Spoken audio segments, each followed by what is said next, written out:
कथा पूर्व जन्म का कर्ज। समय 10 से 12 मिनट। एक बार कैलाश पर्वत पर भगवान भोलेनाथ माता पार्वती के साथ विराजमान थे।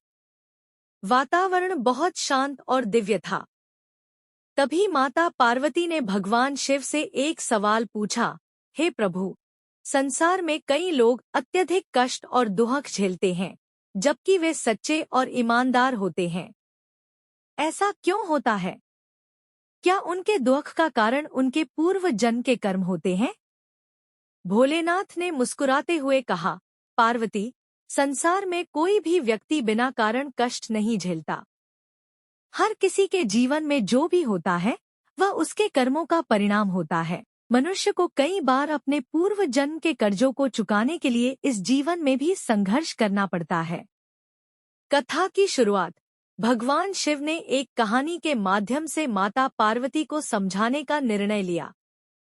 उन्होंने कहा, एक समय की बात है, एक राजा था जिसका नाम धर्मवीर था। वह बहुत धर्मात्मा, न्यायप्रिय और प्रजा का कल्याण करने वाला था। लेकिन उसके जीवन में एक दुखदाई समस्या थी, उसकी संतान नहीं थी। राजा और रानी ने हर उपाय किया, लेकिन कोई संतान नहीं हुई। यह दुख उन्हें अत्यधिक पीड़ा देता था। राजा का पूर्व जन्म। भगवान शिव ने आगे बताया, राजा धर्मवीर का यह दुख उसके पूर्व जन्म के कर्मों का परिणाम था। पूर्व जन्म में वह एक धनी व्यापारी था, लेकिन स्वार्थी और लोभी था।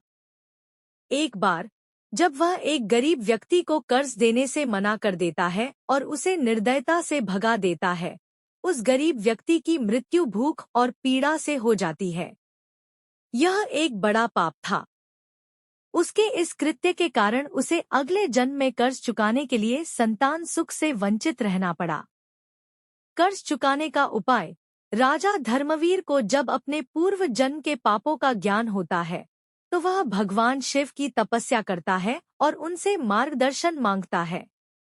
भगवान शिव प्रकट होते हैं और राजा को बताते हैं, तुम्हें अपने पूर्व जन्म के पापों का प्रायश्चित करना होगा। लोगों की सेवा और भलाई करो, विशेषकर उन लोगों की मदद करो जिन्हें समाज ने ठुकरा दिया है। यही तुम्हारा कर्ज चुकाने का मार्ग है। राजा धर्मवीर ने भगवान शिव की आज्ञा का पालन किया और अपना शेष जीवन परोपकार और सेवा में बिताया। धीरे धीरे उसकी पीड़ा कम होने लगी और उसे एक पुत्र की प्राप्ति हुई। उसके जीवन में खुशियां लौट आईं। कथा का संदेश। भोलेनाथ ने माता पार्वती को समझाते हुए कहा, मनुष्य को अपने कर्मों का फल किसी न किसी रूप में अवश्य भुगतना पड़ता है। कई बार यह कर्ज हमें अपने वर्तमान जीवन में भुगतना पड़ता है और यह पूर्व जन्म के पापों के कारण होता है। लेकिन भगवान का आशीर्वाद और सच्चे कर्म हमें उस कर्ज से मुक्ति दिला सकते हैं। कहानी का निष्कर्ष। यह कथा हमें यह सिखाती है कि हमारे पूर्व जन्म के कर्मों का प्रभाव हमारे इस जीवन में भी हो सकता है। इसलिए हमें सदा अच्छे और सच्चे कर्म करने चाहिए, ताकि हमें किसी भी तरह का कर्ज चुकाने की आवश्यकता न पड़े। परोपकार, सेवा और दया ही वह मार्ग हैं जिनसे हम अपने जीवन को सुधार सकते हैं और भगवान का आशीर्वाद प्राप्त कर सकते हैं। कथा का शीर्षक, शिवजी का वरदान। कैलाश पर्वत के अद्भुत वातावरण में, जहां हिमालय की चोटियों से बर्फ की ठंडी हवाएं बहती हैं, भगवान शिव और माता पार्वती का निवास था। वहां चारों ओर शांति और सौंदर्य का अद्वितीय सामंजस्य था। भगवान शिव अपने साधारण जीवन और गहरे ध्यान के लिए विख्यात थे, जबकि माता पार्वती उनसे सदा प्रेरणा प्राप्त करती थी। एक दिन माता पार्वती ने भगवान शिव से एक जिज्ञासा व्यक्त की। उन्होंने कहा, हे प्रभु, आपके पास अद्भुत शक्तियां हैं और आप सृष्टि के रचयिता और संहारक हैं। फिर भी आप साधारण जीवन व्यतीत करते हैं और किसी भी वस्त्राभूषण का मोह नहीं रखते। क्या आपके इस सरल जीवन का कोई विशेष कारण है?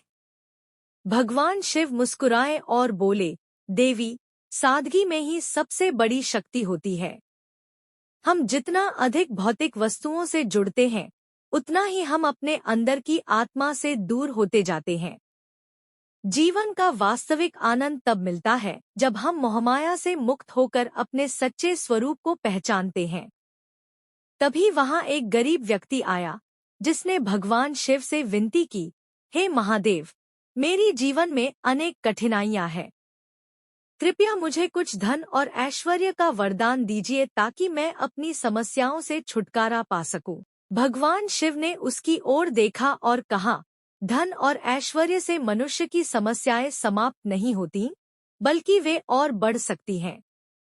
लेकिन मैं तुम्हें एक ऐसा वरदान दूंगा जो तुम्हारे जीवन को सदा के लिए बदल देगा। शिवजी ने उस व्यक्ति को आशीर्वाद दिया और कहा, तुम्हें यह वरदान है कि तुम जो भी कार्य करोगे वह पूरी निष्ठा और ईमानदारी से करोगे। इससे तुम्हें सफलता और संतोष मिलेगा।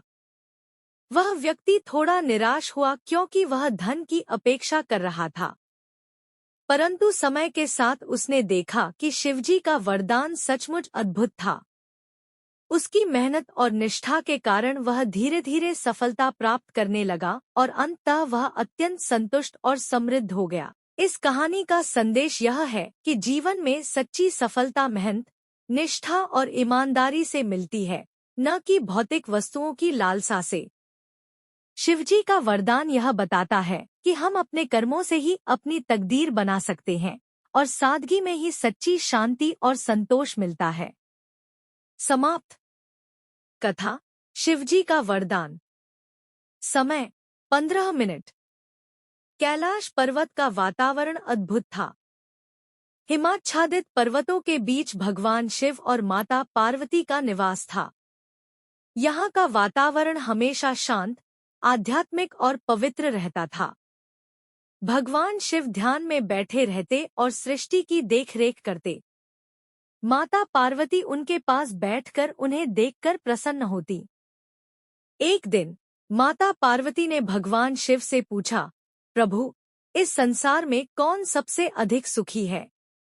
भगवान शिव ने अपनी ध्यान मुद्रा से बाहर आते हुए मुस्कुराकर कहा, हे पार्वती, इस संसार में केवल वही व्यक्ति सुखी हो सकता है जो संतोषी है। जिसे जो प्राप्त हो उसी में संतोष हो, वही जीवन में वास्तविक सुख का अनुभव कर सकता है। माता पार्वती ने फिर पूछा, लेकिन प्रभु, यदि किसी के पास बहुत कम हो तब वह संतोष कैसे प्राप्त कर सकता है?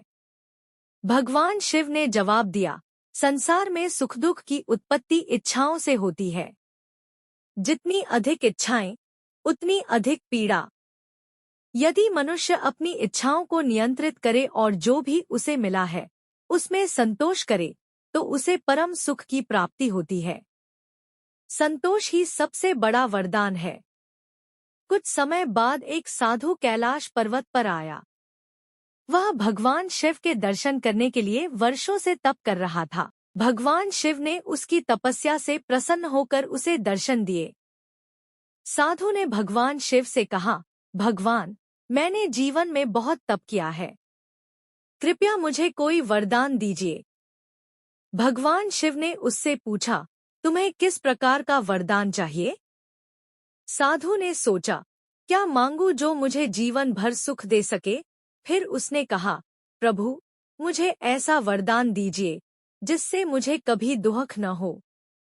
भगवान शिव मुस्कुराए और बोले, साधु, तुम्हें केवल एक ही वरदान दे सकता हूँ जो तुम्हें जीवन भर सुखी रखेगा, और वह है संतोष का वरदान।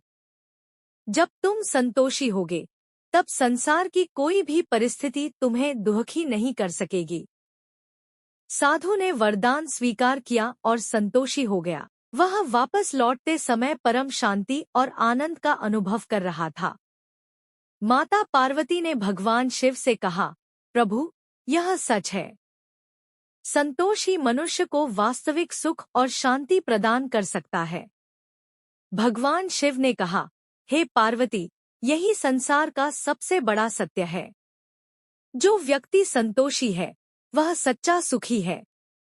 कथा का संदेश, संतोष ही सच्चा सुख है। इच्छाओं और भौतिक वस्तुओं की प्राप्ति से सुख नहीं मिलता, बल्कि जो कुछ हमारे पास है उसी में संतोष प्राप्त करना ही वास्तविक सुख का आधार है। कैलाश पर्वत का अद्भुत वातावरण भगवान शिव और माता पार्वती के निवास का प्रतीक है, जहां शांति, पवित्रता और अलौकिकता का अद्भुत संगम देखने को मिलता है। इसी पावन स्थान पर भगवान शिव और माता पार्वती के बीच एक संवाद होता है, जिसमें कई गूढ़ शिक्षाएं छिपी होती हैं। कथा का सारांश: एक बार कैलाश पर्वत पर माता पार्वती ने भगवान शिव से पूछा, प्रभु, संसार में दुख और सुख के कारण क्या हैं? लोग किस प्रकार अपने जीवन में शांति और आनंद प्राप्त कर सकते हैं? भगवान शिव मुस्कुराते हुए बोले, हे पार्वती, जीवन में दुख और सुख दोनों आवश्यक हैं, क्योंकि यही जीवन का संतुलन बनाए रखते हैं। दुख के बिना सुख का कोई महत्व नहीं होता और सुख के बिना दुख का कोई अर्थ नहीं। संसार के सारे प्राणी कर्म के अनुसार अपने जीवन में भोग और आनंद प्राप्त करते हैं। माता पार्वती ने फिर पूछा, लेकिन प्रभु, यदि कोई व्यक्ति जीवन में सदैव सुख की ही कामना करे और दुख से दूर रहना चाहे, तो क्या यह संभव है? भगवान शिव ने कहा, यह संभव तो है, परंतु इसके लिए उस व्यक्ति को अपने कर्म और विचार शुद्ध करने होंगे। उसे अपने मन और आत्मा को इस प्रकार तैयार करना होगा कि वह किसी भी परिस्थिति में अपने अंदर की शांति को न खोए। सच्चा सुख बाहर के भौतिक साधनों में नहीं, बल्कि अंदर की आत्मा की शांति में है। जो व्यक्ति अपने जीवन में संतुलन बनाए रखता है, वह सच्चे सुख का अनुभव करता है। भगवान शिव ने यह भी कहा, मनुष्य अपने कर्मों से अपना भविष्य निर्माण करता है। यदि वह अच्छे कर्म करता है, तो उसे जीवन में सुख मिलता है। यदि वह बुरे कर्म करता है, तो उसे दुख सहना पड़ता है। इसलिए प्रत्येक मनुष्य को अपने कर्मों पर ध्यान देना चाहिए और सदा सत्य, प्रेम और करुणा के मार्ग पर चलना चाहिए।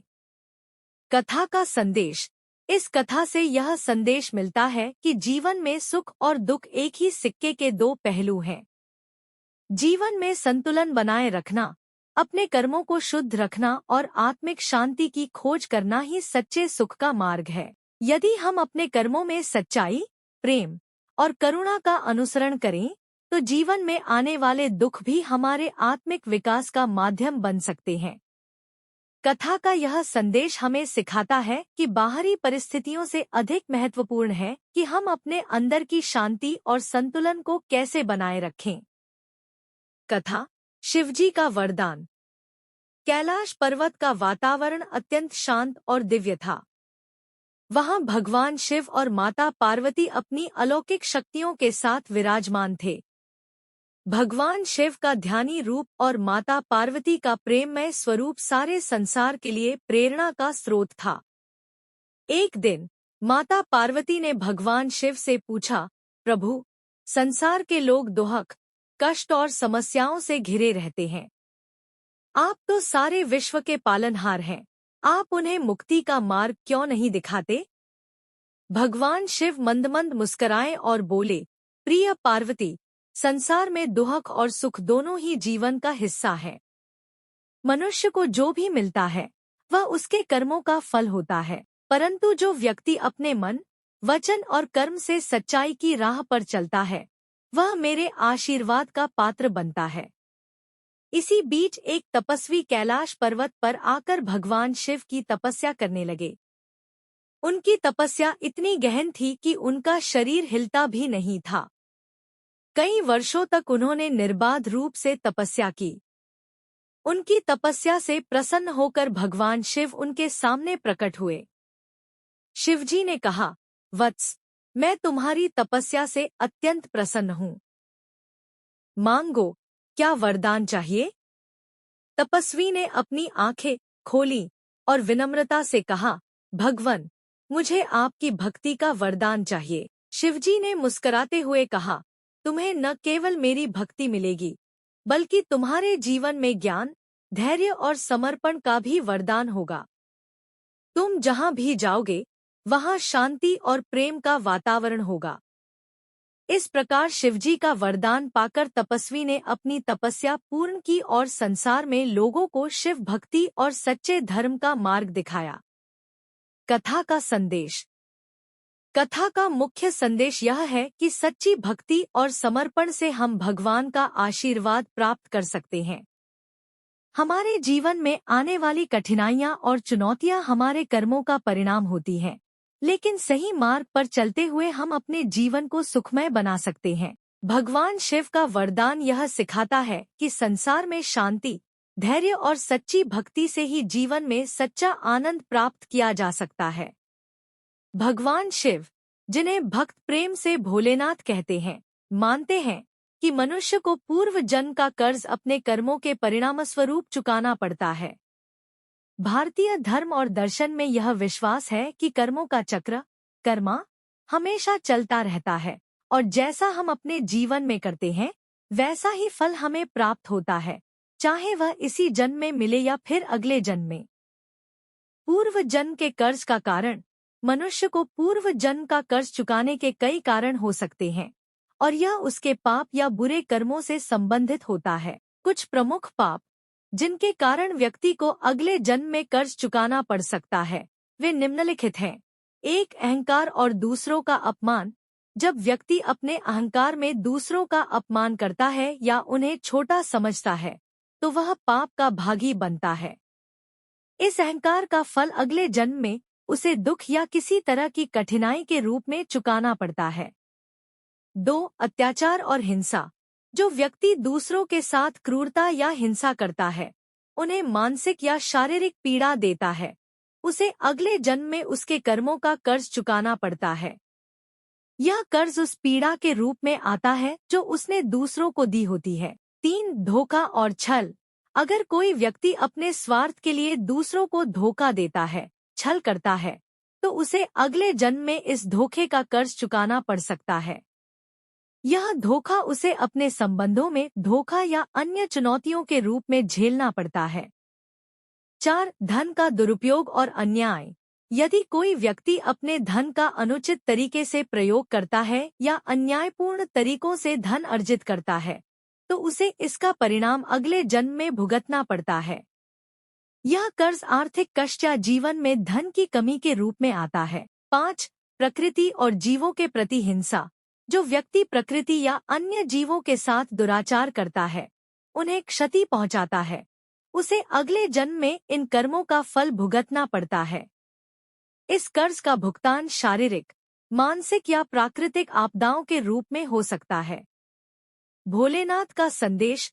भोलेनाथ सिखाते हैं कि जीवन में सही कर्म करना, दूसरों की मदद करना और अहंकार को त्यागना ही सबसे बड़ा धर्म है। व्यक्ति जो कर्म करता है वही उसका भविष्य तय करता है। अगर कोई अपने कर्मों को सुधारता है और सच्चे दिल से पश्चाताप करता है तो वह पूर्व जन्म के कर्ज से मुक्ति पा सकता है। भगवान शिव का आशीर्वाद उन पर हमेशा बना रहता है जो सही मार्ग पर चलते हैं और दूसरों के साथ प्रेम और सहानुभूति रखते हैं। इस प्रकार पूर्व जन्म का कर्ज पापों का परिणाम है, जिसे सही कर्म, ईमानदारी और भगवान की शरण में जाकर कम किया जा सकता है।